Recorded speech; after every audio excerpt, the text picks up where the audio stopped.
Assalamualaikum anak-anak, bagaimana kabarmu hari ini? Mudah-mudahan kamu dalam keadaan sehat dan tetap semangat untuk mengikuti pembelajaran. Hari ini kita akan belajar tema 1, organ gerak hewan dan manusia, subtema 3, lingkungan dan manfaatnya, pembelajaran ke-6. Sistem organ gerak manusia bisa mengalami gangguan atau kelainan. Faktor-faktor penyebab gangguan atau kelainan antara lain disebabkan oleh kebiasaan yang salah, pola hidup yang salah, atau bisa pula karena pembawaan sejak lahir. Pernahkah kamu mengalami gangguan kesehatan yang berkaitan dengan anggota gerak? Jika pernah, bagaimana aktivitas yang kamu lakukan? Terganggu bukan? Oleh karena itu, jagalah kesehatan organ gerakmu. Berikut ini adalah cara mencegah terjadinya kelainan pada organ gerak manusia. 1. Untuk menghindari kelainan kaki X yang merupakan bawaan sejak lahir, ibu hamil dianjurkan untuk memperbanyak mengonsumsi sayuran dan minum susu berkalsium. 2. Agar terhindar dari artritis, sebaiknya selalu menjaga metabolisme asam urat dalam tubuh dengan membatasi makanan yang dapat memicu meningkatnya asam urat. 3. Agar terhindar dari kelainan lordosis, kifosis, dan skoliosis, sebaiknya dilakukan olahraga secara teratur dan menghindari kebiasaan sikap tubuh yang salah. Misalnya, dengan menerapkan posisi duduk yang benar, menyangga tulang belakang dalam keadaan lurus saat tidur. 4. Agar terhindar dari osteoporosis, dianjurkan untuk mengonsumsi makanan dan minuman yang banyak mengandung kalsium dan diimbangi dengan olahraga yang teratur. 5. Agar terhindar dari rakitis, dianjurkan untuk banyak mengonsumsi telur, susu, dan minyak ikan, serta berjemur di pagi hari. Menjaga kesehatan organ tubuh, termasuk organ gerak, sebenarnya dapat dilakukan sejak kecil. Bahkan, dapat dilakukan ketika masih dalam kandungan, yakni melalui penerapan gaya pola hidup, serta pola makan yang sehat.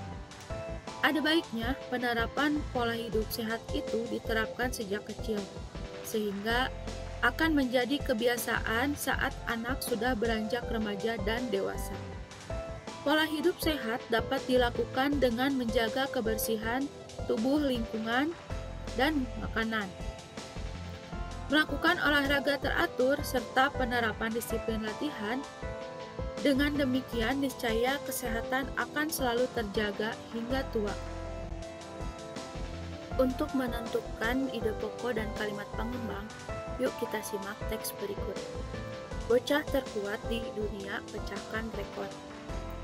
Biasanya, seorang anak kecil sangat senang menghabiskan waktunya untuk bermain dengan teman-teman sebayanya. Tetapi berbeda dengan Giuliano Struck. Sejak umur 2 tahun, sudah diajak ayahnya ke tempat gym. Pada awalnya, dia hanya melihat-lihat sembari melakukan latihan kebugaran tanpa melakukan aktivitas dengan beban. Namun, sejak berumur 3 tahun, sudah mulai berlatih dengan beban berat, namun tetap selalu diawasi oleh ayahnya. Umumnya, tubuh seorang bocah laki-laki yang masih di bawah umur belum memiliki otot yang kekar layaknya seperti pria dewasa. Tetapi hal tersebut berbeda dengan Giuliano Struck. Tubuhnya sudah seperti binaragawan. Sekujur tubuhnya sudah dipenuhi dengan otot-otot yang besar, apalagi jika dia meregangkan setiap bagian tubuhnya. Akan nampak benjolan-benjolan otot di sekujur tubuhnya. Untuk mencapai tubuh yang demikian kekarnya, Giuliano Struck melakukan latihan angkat beban 2 jam sehari bersama dengan adiknya. Olahraga ini dikenalkan kepada mereka sejak berumur 2 tahun oleh ayahnya, Lulian. yang tentunya juga mendapatkan izin dari ibunya Ileana. Keduanya pun telah menguasai teknik flag atau bendera.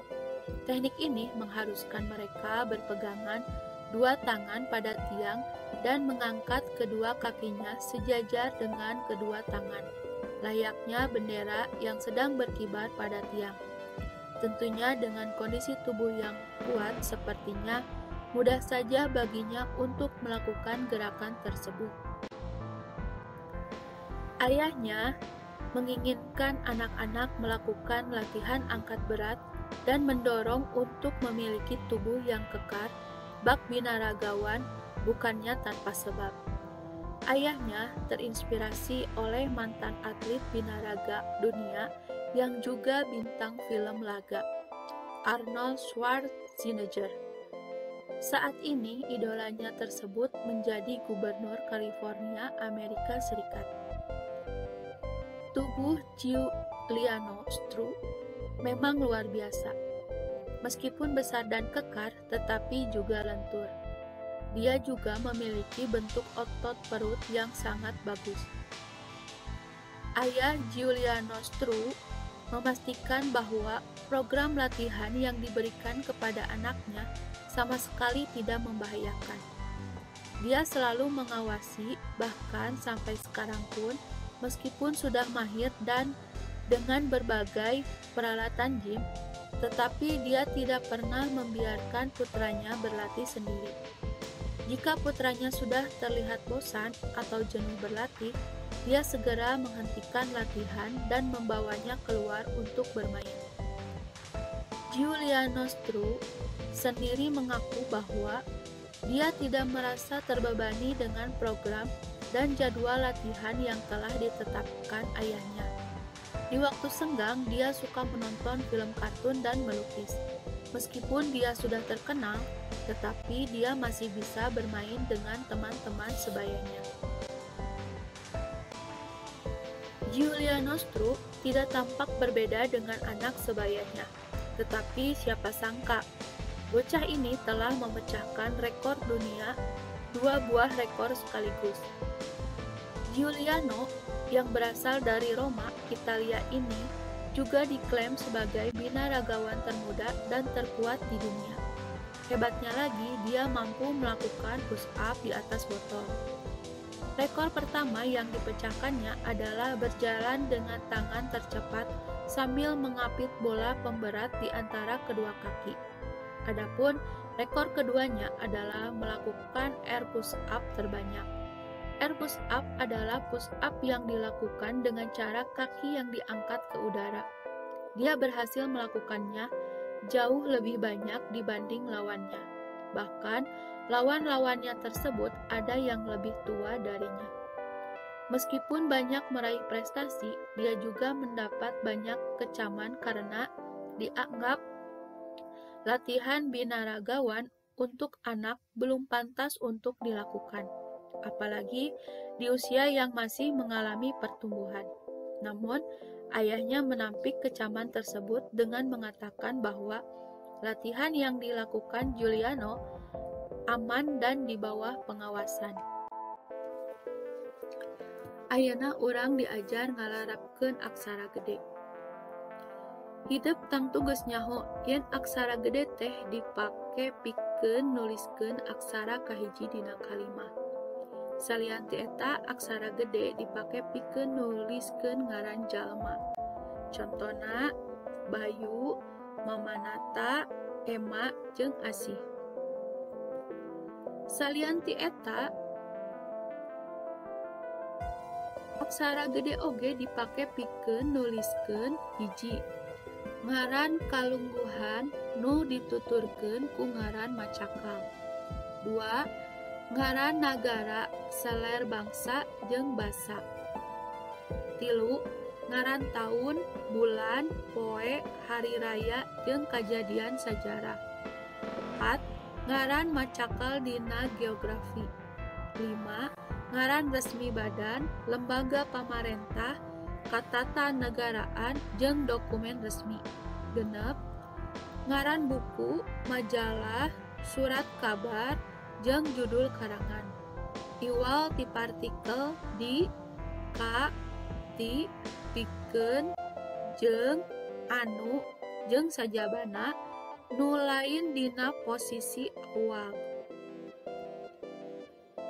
Tengetan conto galih jeung ganda keur maen langlayangan. Di dieu kalimatna make huruf leutik kabeh. Lamun urang larapkeun make aksara gede, tulisanna saperti kieu. Galih jeung ganda keur maen langlayangan. Galih jeung ganda kusabab ngaran jalma aksara kahijina ditulis make aksara gede. Jenis-jenis tanaman obat. 1. Jahe. Tanaman jahe mempunyai batang semu, beralur, membentuk rimpang, dan berwarna coklat. Tanaman jahe memiliki kandungan minyak atsiri, gingiberena, gingiberol, bisabolena, kurkumen, gingerol, filandrena, dan resin pahit. Manfaat tanaman jahe dapat digunakan untuk mengobati batuk-batuk dan sakit kepala. Biasanya penderita sakit kepala dan influenza merasa nyeri di punggung dan di pinggang.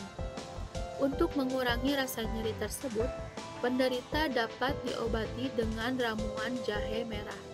Caranya, sediakan beberapa rimpang jahe merah dan air secukupnya. Lalu dilumatkan hingga berbentuk pasta. Tambahkan minyak secukupnya dan gosokkan pada bagian badan yang terasa nyeri. Pengobatan untuk sakit kepala ditempelkan pada pelipis dan belakang telinga penderita. Saat ini tanaman jahe sudah banyak dijadikan sebagai bahan baku minuman yang inovatif. Misalnya, sebagai minuman yang disebut wedang jahe bandrek dan sekoteng.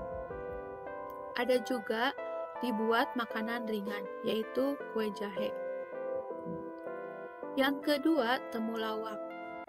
Temulawak merupakan tanaman obat yang sangat populer di kalangan masyarakat Indonesia, khususnya masyarakat Jawa. Temulawak merupakan tumbuhan asli Indonesia dan memiliki khasiat yang lengkap. Temulawak juga disebut kurkuma. Biasanya diberikan kepada anak-anak untuk menambah nafsu makan mereka. Temulawak juga dapat menghilangkan flek-flek hitam pada wajah dan kandungan minyak atsirinya dapat menetralkan racun dalam perut serta memperlancar ASI pada wanita yang menyusui. Penelitian lebih lanjut mengemukakan bahwa temulawak sangat ampuh untuk mengobati penyakit hati atau penyakit liver dan menurunkan kadar kolesterol dalam darah. Di dalam temulawak terdapat kandungan kurkumin yang dapat menyehatkan hati, sama seperti jahe dan kencur. Cara mengonsumsi temulawak adalah dengan diparut dan diambil sarinya. 3. Mahkota dewa. Mahkota dewa merupakan tanaman yang sangat terkenal memiliki banyak manfaat untuk kesehatan. Tanaman mahkota dewa ini sebenarnya berasal dari Papua dan memiliki berbagai zat aktif seperti alkaloid, saponin, flavonoid, dan polifenol. Manfaat tanaman ini dalam kesehatan adalah sebagai zat ampuh untuk detoksifikasi, menghilangkan racun-racun dalam tubuh, antibakteri dan virus, sehingga dapat meningkatkan sistem kekebalan tubuh, meningkatkan vitalitas, mengurangi kadar gula dalam darah, mencegah penggumpalan darah, melancarkan peredaran darah ke seluruh tubuh, mengurangi kandungan kolesterol dan resiko jantung koroner, mengandung antiinflamasi sebagai antioksidan dan dapat membantu mengurangi sakit pada saat pendarahan. 4. Belimbing wuluh. Belimbing wuluh berasal dari daerah beriklim tropis di benua Amerika. Rasa buahnya asam, digunakan sebagai sirup penyegar, bahan penyedap masakan, membersihkan noda pada kain, mengkilapkan barang-barang yang terbuat dari kuningan, membersihkan tangan yang kotor, atau sebagai bahan obat tradisional. Beberapa penyakit yang dapat diobati dengan belimbing wuluh antara lain batuk, sariawan, perut sakit, gondongan, rematik, batuk kerjan, gusi berdarah, sakit gigi berlubang, jerawat, panu, tekanan darah tinggi, kelumpuhan, memperbaiki fungsi pencernaan dan radang rektum. 5. Bayam. Bayam mengandung protein, lemak, karbohidrat, kalium, zat besi, amarantin, rutin, purin, dan vitamin A, B, dan C. Bayam dapat disayur bening, dibuat gado-gado, pecel, atau direbus untuk lalapan. Kadang-kadang daun bayam muda dan lebar digunakan pula sebagai bahan dasar rempeyek dan dimanfaatkan sebagai tanaman obat. Tanaman bayam dapat meningkatkan kinerja ginjal dan melancarkan pencernaan. Akar bayam merah berkhasiat sebagai obat disentri. Bayam termasuk sayuran berserat yang dapat digunakan untuk memperlancar proses buang air besar. Makanan berserat sangat dianjurkan untuk dikonsumsi oleh penderita kanker usus besar, penderita diabetes, kolesterol atau darah tinggi, dan menurunkan berat badan. Alhamdulillah, pembelajaran hari ini sudah selesai. Jangan lupa like dan subscribe.